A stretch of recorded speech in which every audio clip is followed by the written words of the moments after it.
ഞാൻ ജനിച്ചത് ഇപ്പോൾ കന്യാകുമാരി ജില്ലയിലുള്ള ഒരു സ്ഥലത്താണ്. ഈ കന്യാകുമാരി ജില്ല പണ്ട് തിരുവിതാംകൂറിൻ്റെ ഭാഗമായിരുന്നു.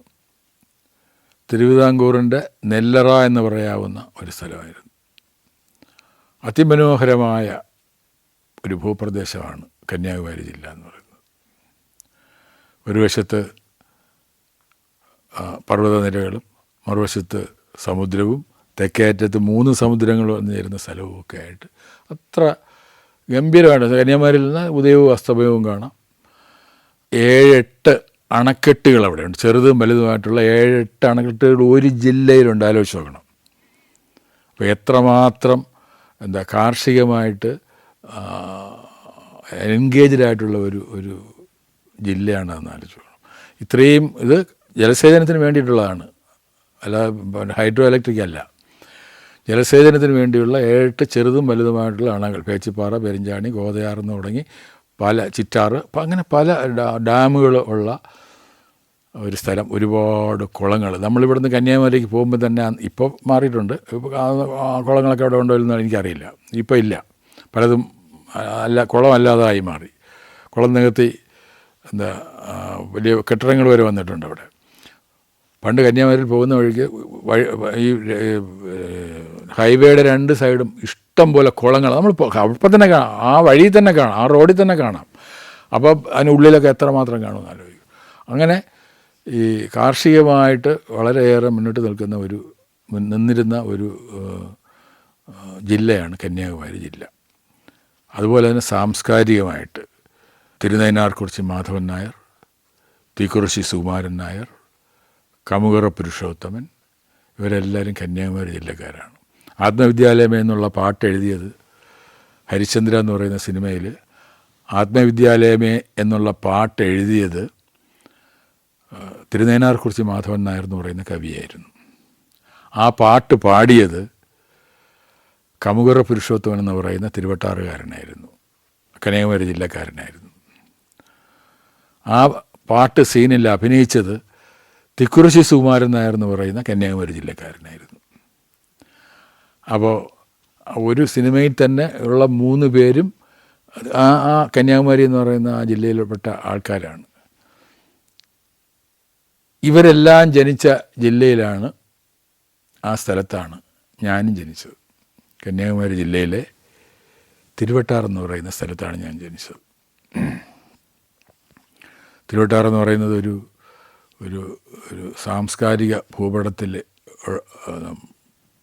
വളരെ വ്യക്തമായിട്ട് കൃത്യമായിട്ട് തെളിഞ്ഞു കാണുന്ന ഒരു സ്ഥലമാണ് ഈ തിരുവട്ടാർ എന്ന് പറയുന്നത്. കൊട്ടാരമുണ്ട് അവിടെ. രാജാക്കന്മാർ വന്നാൽ താമസിക്കുന്ന അവരുടെ ടൂറിസ്റ്റ്, അതിപ്പോൾ ഒരു ടൂറിസ്റ്റ് ബംഗ്ലാവായിട്ട് മാറ്റിയിട്ടുണ്ട്. തിരുവട്ടാർ കൊട്ടാരം എന്നാണ് അന്ന് പണ്ടത് അറിയപ്പെട്ടിരുന്നത്. സ്വാതി തിരുനാൾ കല്യാണം കഴിച്ചിരുന്നത് തിരുവട്ടാർ അമ്മ വീട്ടിൽ നിന്നായിരുന്നു. ആ തിരുവട്ടാറാണ് ഞാനും ജനിച്ചത്. എൻ്റെ അച്ഛൻ തിരുവട്ടാർ സ്കൂളിലെ അധ്യാപകനായിരുന്നു. ആ സ്കൂള് ശരിക്കും കമുകറ പുരുഷോത്തമൻ എന്ന് പറയുന്ന പാട്ടുകാരൻ്റെ അച്ഛൻ്റെ സ്കൂളാണ്. അദ്ദേഹത്തിൻ്റെ അച്ഛനാണ് ആ സ്കൂൾ സ്ഥാപിച്ചത്. ആ സ്കൂളിലാണ് എൻ്റെ അച്ഛൻ ജോലി ചെയ്തതും ഞാൻ പഠിച്ചത്. ഞാൻ പഠിക്കുമ്പോൾ അവിടുത്തെ ഹെഡ് മാസ്റ്റർ കമുകറ ആയിരുന്നു. അദ്ദേഹം എന്നെ പഠിപ്പിച്ചിട്ടുണ്ട്. സയൻസാണ്, ബയോളജി ആയിരുന്നു അദ്ദേഹത്തിൻ്റെ സബ്ജക്റ്റ്. അദ്ദേഹം എന്നെ പഠിപ്പിച്ചിട്ടുണ്ട്. ഒരു ദിവസം അദ്ദേഹം ബയോളജിയും കെമിസ്ട്രിയും സയൻസായിരുന്നു അദ്ദേഹത്തിൻ്റെ സബ്ജക്റ്റ്. ബയോളജിയും കെമിസ്ട്രിയൊക്കെ എടുക്കും. അപ്പോൾ കെമിസ്ട്രി ലാബിൽ ഒരു ദിവസം ഒരു എക്സ്പെരിമെൻ്റ് നടത്തിക്കൊണ്ടിരിക്കുമ്പോൾ ഒരു പൊട്ടിത്തെറി ഉണ്ടായി. ഒരു ടെസ്റ്റ് ട്യൂബിൽ 2 ലിക്വിഡ് ഒഴിക്കുമ്പോൾ അതിൻ്റെ ഒരു ഇത് കാണിക്കാൻ വേണ്ടി, നമ്മളെ കാണിച്ചു തരാൻ വേണ്ടി ചെയ്തതാണ്. പക്ഷേ ഇതും പൊട്ടിത്തെറിച്ച് ഇതിൻ്റെ ഒരു ചില്ല് അദ്ദേഹത്തിൻ്റെ ഈ ഭാഗത്ത്, അത് മനസ്സിലാണ്. അദ്ദേഹം ഒരു പാട്ടുകാരനാണ്. ഒരു പാട്ടുകാരൻ, അന്നത്തെ യേശുദാസൻ തന്നെ പറയാം. അന്ന് യേശുദാസിന് തൊട്ട് മുമ്പുള്ള ആളാണ്. അങ്ങനെ ഒരു പാട്ടുകാരൻ്റെ തൊണ്ടയിൽ ഈ കുപ്പിച്ചില്ല് വന്ന് കൊണ്ടു. എല്ലാവർക്കും ഭയങ്കര ഇതായി. അദ്ദേഹത്തിന് ആശുപത്രി കൊണ്ടുപോയി. എന്തോ ഭാഗ്യത്തിന് ഒരുപാട് ഇതൊന്നും ഇല്ലാതെ പെട്ടെന്ന് തന്നെ അത് മാറി.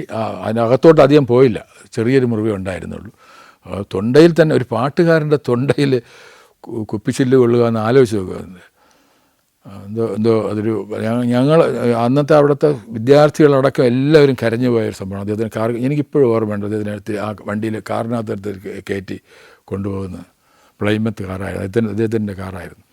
അത് ആ കാറിൽ കയറ്റി കൊണ്ടുപോകുന്ന ഒരു രംഗം. അപ്പോൾ ആ സ്കൂളിലാണ് ഞാൻ പഠിച്ചത്.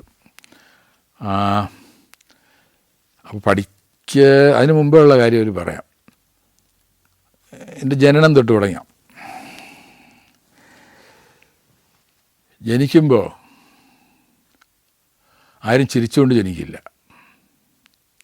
ജനിക്കുമ്പോൾ എല്ലാവരും കരയുകയാണ് ചെയ്യുന്നത്. അതിൻ്റെ ഒരു തത്വശാസ്ത്രം എനിക്ക് മനസ്സിലായിട്ടില്ല. പക്ഷെ അതങ്ങനെയാണ്. ജനിക്കുമ്പം കരയാത്ത ആ കുഞ്ഞിന് ജീവനില്ല എന്നാണ് അർത്ഥം. ഞാൻ ജനിച്ചപ്പോൾ കരഞ്ഞില്ല എന്നാണ് പറയുന്നത്. അപ്പോൾ ഇത് വീട്ടിൽ വെച്ചായിരുന്നു. അന്നത്തെ കാലത്ത് ആശുപത്രിയൊന്നും പ്രസവമൊന്നുമില്ല. അതിനൊരു പതിച്ച് വരും, കുഞ്ഞിന്നാണ് ആ പതിച്ചയുടെ പേര്. പിന്നെ ഞാൻ വളർന്ന് എനിക്ക് ഓർമ്മ വെച്ച നാളിലൊക്കെ ഈ കുഞ്ഞ് വീട്ടിൽ വരുമായിരുന്നു. അവരുടെ മുഖത്ത് ഇങ്ങനെ വസൂരിക്കലകളൊക്കെ ഉള്ള കുഞ്ഞിന്ന് പറയുന്ന കറുത്ത നിറമുള്ള ഒരു സ്ത്രീ, അവരായിരുന്നു പതിച്ച്. ഭയങ്കര എക്സ്പീരിയൻസ്ഡായിട്ടുള്ള ആളാണ്. അപ്പം ജനിച്ചു വീണാൽ കുഞ്ഞ് അടുത്ത സെക്കൻഡിൽ കരഞ്ഞിരിക്കണം. കരഞ്ഞില്ലെങ്കിൽ പ്രശ്നമാണ്, മരിച്ചു പോയി എന്നർത്ഥം.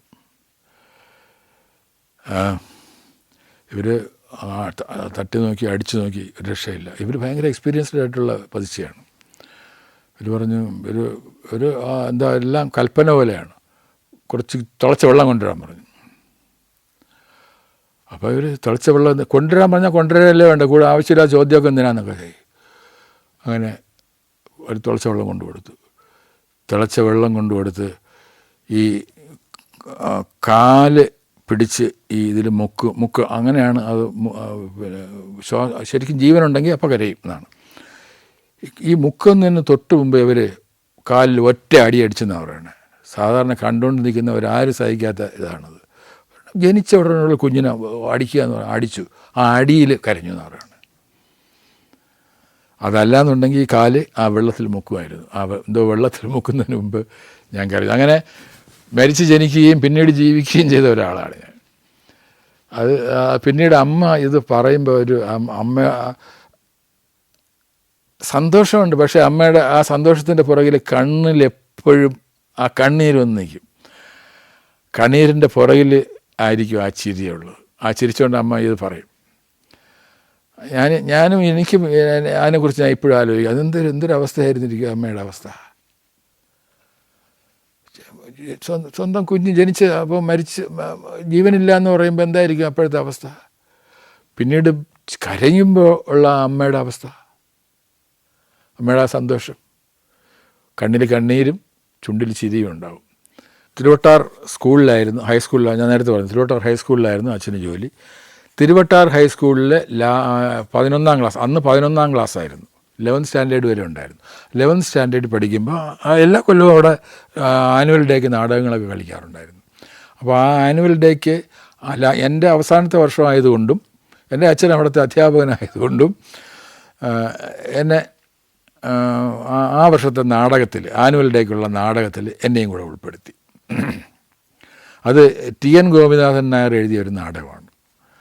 മൃഗം എന്നാണ് നാടകത്തിൻ്റെ പേര്. അതിൽ ഒരു MBBS പഠിക്കുന്ന ഒരു വിദ്യാർത്ഥിയായിട്ടാണ്, ഒരു കാമുകനായിട്ടാണ് എനിക്ക്. അന്ന് പ്രണയം എന്താണെന്നറിയില്ല, MBBS എന്താണെന്നറിയില്ല. അങ്ങനെയൊക്കെയുള്ളൊരവസരത്തിലാണ് ഈ കാമുകനായിട്ടുള്ള MBBS വിദ്യാർത്ഥിയായിട്ട് അഭിനയിക്കുന്നത്. പക്ഷേ ഇത് കണ്ടിട്ട് എല്ലാവരും പറഞ്ഞു പിന്നെ നല്ല ഗംഭീര നാടകമാണ്, നന്നായിട്ട് അഭിനയിച്ചു എന്നൊക്കെ പറഞ്ഞു. എന്താ കാരണം? ഇത് ഞാനല്ലേ അഭിനയിച്ചത്. എൻ്റെ അച്ഛനും അല്ല എൻ്റെ വീട്ടുകാരും ഒക്കെ അതിൽ കാണാൻ വന്നു. ഞാൻ മോശമാണെന്ന് പറയാൻ പറ്റുമോ? പിന്നെ സ്വന്തം മക്കൾ നന്നായിട്ടല്ലേ അഭിനയിക്കുകയുള്ളൂ. അങ്ങനെയാണ് ഞാൻ കരുതിയത്. കാരണം എനിക്ക് അറിഞ്ഞുകൂടാ ഞാൻ എന്താ ക്യാരക്ടർ ചെയ്തതെന്ന്. അന്ന് ഒരു കഥാപാത്രത്തിന് മനസ്സിൽ ഉൾക്കൊള്ളാനുള്ള ഇതൊന്നും പ്രാപ്തിയൊന്നും ആയിട്ടില്ലല്ലോ. അങ്ങനെ ആദ്യത്തെ നാടകം അഭിനയിക്കുന്നത് ടി എൻ കുമരൻ നായരുടെ മൃഗം എന്ന് പറയുന്ന നാടകമായിരുന്നു. അത് കഴിഞ്ഞിട്ട് പിന്നീട് മാർത്താണ്ഡം ക്രിസ്ത്യൻ കോളേജിലാണ് പ്രീ യൂണിവേഴ്സിറ്റി. അന്ന് പ്രീ യൂണിവേഴ്സിറ്റി 11 ക്ലാസ് കഴിഞ്ഞാൽ പിന്നെ ഒരു വർഷം പ്രീ യൂണിവേഴ്സിറ്റിയാണ്. പ്രീ യൂണിവേഴ്സിറ്റിക്ക് പഠിക്കുന്നു. അവിടെ വെച്ച് ഒരു നാടകം കളിച്ചു. അത് PJ ആൻ്റണിയുടെ കല്യാണച്ചിട്ടി എന്ന് പറയുന്ന നാടകമായിരുന്നു. കല്യാണച്ചിട്ടി എന്ന് പറയുന്ന നാടകത്തിൽ ഒരു പെൺവേഷമായിരുന്നു കിട്ടിയത്.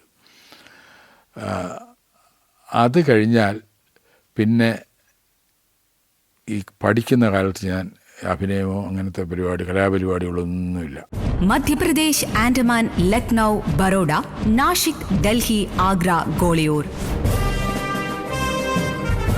സഞ്ചാരം പെൻഡ്രൈവ് വോള്യം നമ്പർ 22. ഫുൾ HD-യിലുള്ള ഈ അപൂർവ ദൃശ്യയാത്രാ വിവരണ ശേഖരം സ്വന്തമാക്കാൻ സഞ്ചാരം എന്ന് SMS ചെയ്യൂ. ഫോൺ 9995444222. പിന്നെ ഡിഗ്രിക്ക് പഠിച്ചത് നാഗർകോവിലാണ്. പയനിയർ കുമാരസ്വാമി കോളേജ് എന്ന് പറയുന്ന പുതുതായിട്ട് തുടങ്ങിയ കോളേജാണ്. അപ്പോൾ ഈ പയനിയർ എന്ന് പറയുന്നത് അവിടുത്തെ ഒരു ബസ് സർവീസ് ആയിരുന്നു. പയനിയർ ബസ് എന്ന് പറയുന്ന ബസ് സർവീസ് ആയിരുന്നു.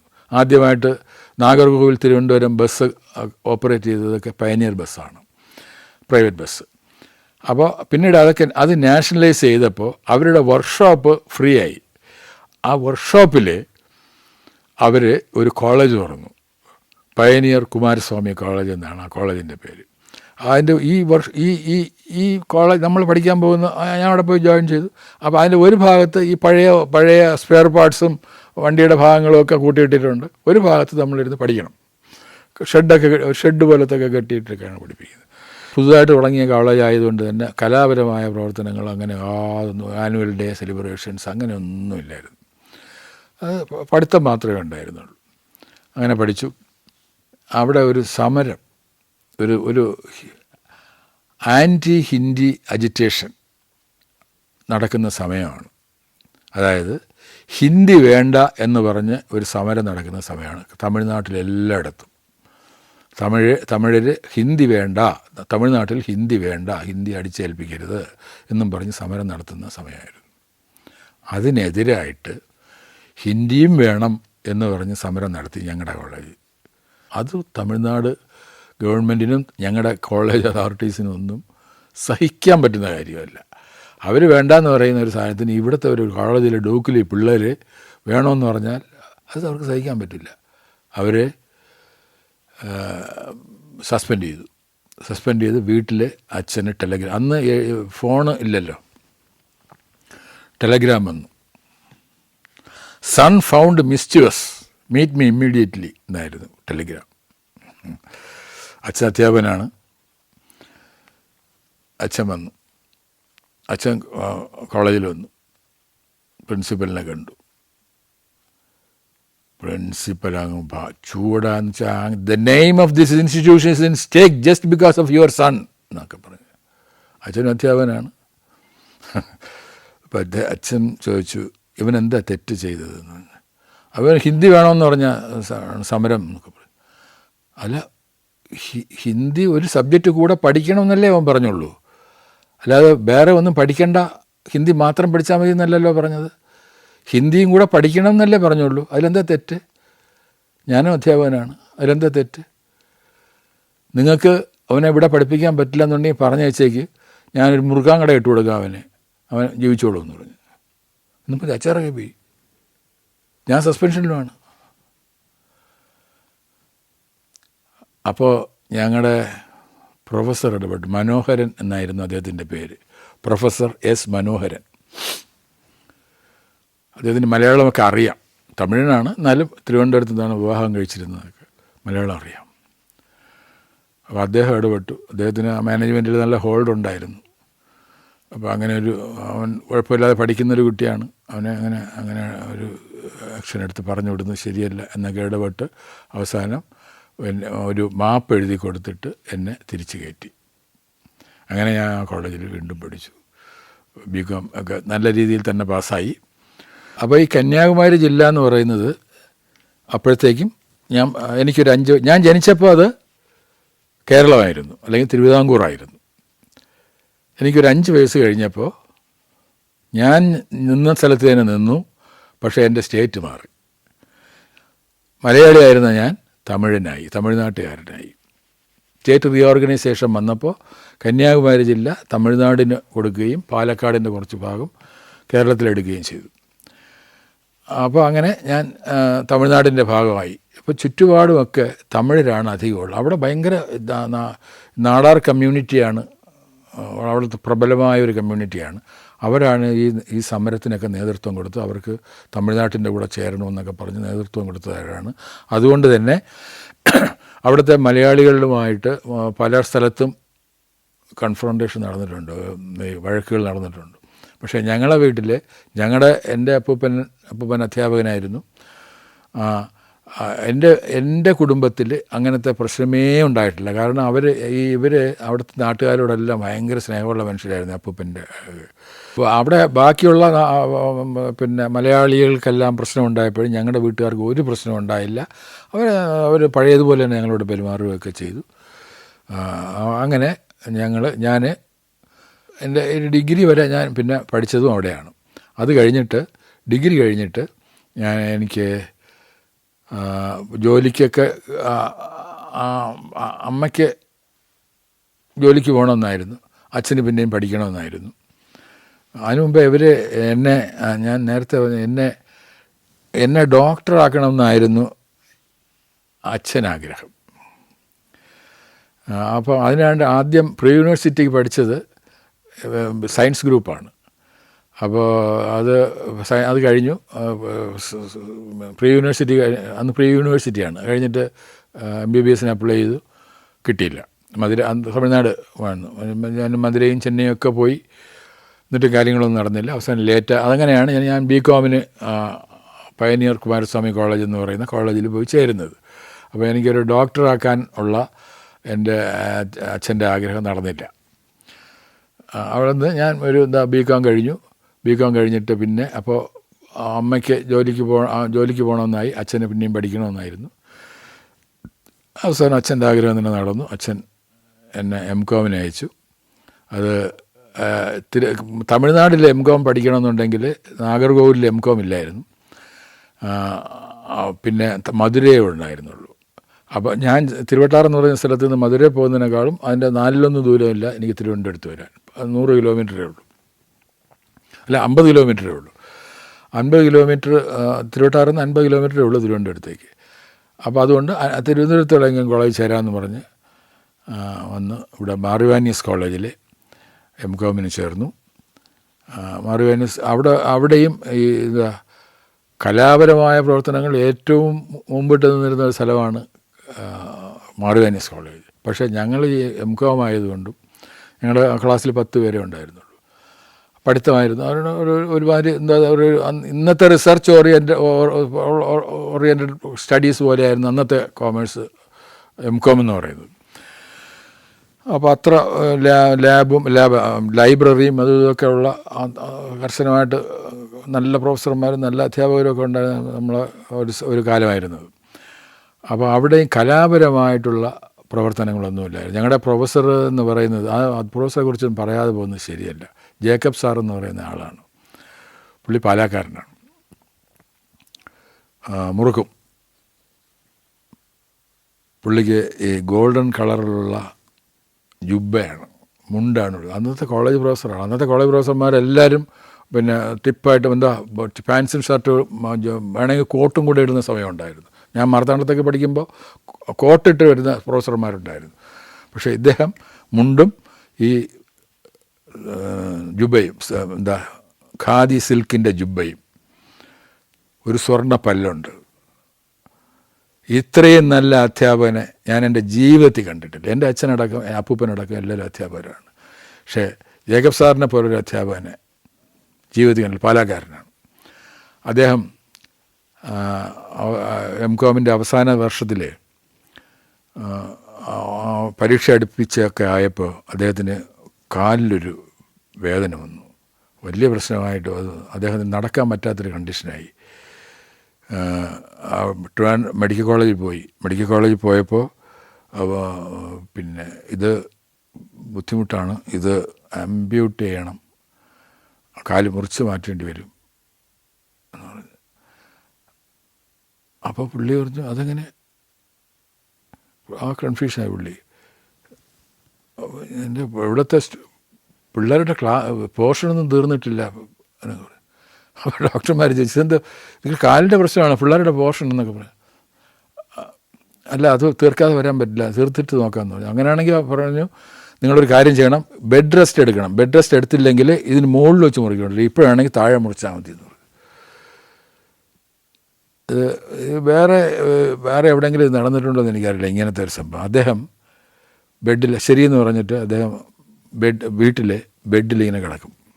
ഞങ്ങൾ 10 പേരാണ്, ഞങ്ങളുടെ 10 പേരെയും വിളിച്ച് ചുറ്റും രാവിലെ ഞങ്ങൾ പോയി ഇങ്ങനെ ചുറ്റും ഇരിക്കും, അവിടെ കിടന്ന് പഠിപ്പിക്കും. ഈ കാലിങ്ങനെ വെച്ചിട്ട് കിടന്നിട്ട് കാലനക്കരുന്ന് ഡോക്ടർ പറഞ്ഞിരിക്കുക, പഠിപ്പിക്കും. 10 പേർ. ചായയൊക്കെ സാറിൻ്റെ വീട്ടിൽ നിന്ന് തന്നെ തരുന്നത്, ഉച്ചയ്ക്കുള്ള ഊണ് മാത്രമേ ഞങ്ങൾ പുറത്ത് പോയി കഴിക്കൂ. അങ്ങനെ ഒരു പോർഷൻ മുഴുവൻ തീർത്തതിന് ശേഷം ഫ്രീ ആയി, വെക്കേഷനായപ്പോൾ അദ്ദേഹം ഒന്നുകൂടെ ഒന്ന് ആലോചിക്കട്ടെ എന്ന് പറഞ്ഞിട്ട് വെല്ലൂർ പോയപ്പോൾ അവർ പറഞ്ഞു ഇതൊരു റുമാറ്റിസം എന്ന് പറയുന്നതിൻ്റെ വേറൊരു വകഭേദമാണ്, വാദത്തിൻ്റെ വേറൊരു ഇതാണ്, ദിവസം ഒരു 3 കിലോമീറ്ററെങ്കിലും നടക്കണമെന്ന്. അതായത് കാലനക്കരുത് എന്ന് പറഞ്ഞ ആളിൻ്റെ അടുത്ത് 3 കിലോമീറ്ററെങ്കിലും ദിവസം നടക്കണമെന്ന് പറഞ്ഞു. അദ്ദേഹം വെല്ലൂരിലെ ചികിത്സ നോക്കി സുഖമായിട്ട് വന്ന് റിട്ടയർ ചെയ്ത് ഏതാണ്ട് ഒരു 80 വയസ്സ് വരെ ജീവിച്ചിരുന്നതിന് ശേഷമാണ് അദ്ദേഹം മരിക്കുന്നത്. ജേക്കബ് സാറിനോടുള്ള ഒരു അദ്ദേഹത്തിൻ്റെ സ്മരണയ്ക്ക് മുമ്പിൽ ഇപ്പോഴും ഇങ്ങനെയല്ലാതെ നിൽക്കാൻ പറ്റില്ല എനിക്ക്. അത്രയ്ക്ക് നല്ല മനുഷ്യനാണ്, നല്ല സാറായിരുന്നു. ലോകത്തിലെ ഏറ്റവും നല്ല സാറായിരുന്നു ഞാൻ എൻ്റെ അടുത്ത് ആരെങ്കിലും ചോദിച്ചാൽ ജേക്കബ് സാറാന്ന് പറയും, ഒരു സംശയമില്ല. സ്വന്തം കാല് പോകണമെങ്കിൽ പോട്ടെന്ന് വെച്ചിട്ട് പിള്ളേരെ പഠിപ്പിക്കാൻ വേണ്ടി ഇങ്ങനെ പിന്നെ അത്രയും ദിവസം നീട്ടി ബെഡിൽ കിടന്ന് പഠിപ്പിച്ച ആളാണ്. അപ്പം ഞാൻ വരുമ്പോൾ നരേന്ദ്രപ്രസാദ് എൻ്റെ ഭാഗം റിഹേഴ്സൽ ചെയ്തുകൊണ്ടിരിക്കുക. അന്ന് വരെ അദ്ദേഹം അഭിനയിച്ചിട്ടില്ല, അഭിനയിക്കാൻ അറിഞ്ഞും കൂടാ അദ്ദേഹത്തിന്, അദ്ദേഹം സംഭവിക്കുന്ന കാര്യമാണ്. അപ്പോൾ ഇത് നാടകം കളിക്കാതിരിക്കാൻ പറ്റില്ലല്ലോ. അപ്പോൾ എൻ്റെ ഭാഗം അത് മുഴുവൻ നാടകം എഴുതിയ ആളാണ്, അപ്പോൾ ഡയലോഗ്സ് മുഴുവൻ അറിയാം. അപ്പോൾ ഈ സ്റ്റൈലൈസ്ഡ് മൂവ്മെൻറ്റ്സ് ഒക്കെയാണ്, ഈ കയ്യും കാലും എടുപ്പ് അഭ്യാസങ്ങളൊക്കെ ഉണ്ട്. അപ്പോൾ ഇത് പുള്ളി റിഹേഴ്സൽ ഞാൻ തിരിച്ചു വരുമ്പോൾ കാണുന്നത് പുള്ളി എൻ്റെ പോർഷൻ്റെ ഇതുപോലെയുള്ള എക്സർസൈസ് ഇതൊക്കെ അഭ്യാസ പ്രകടനങ്ങളൊക്കെ പുള്ളി റിഹേഴ്സൽ ചെയ്തുകൊണ്ടിരിക്കുകയാണ്.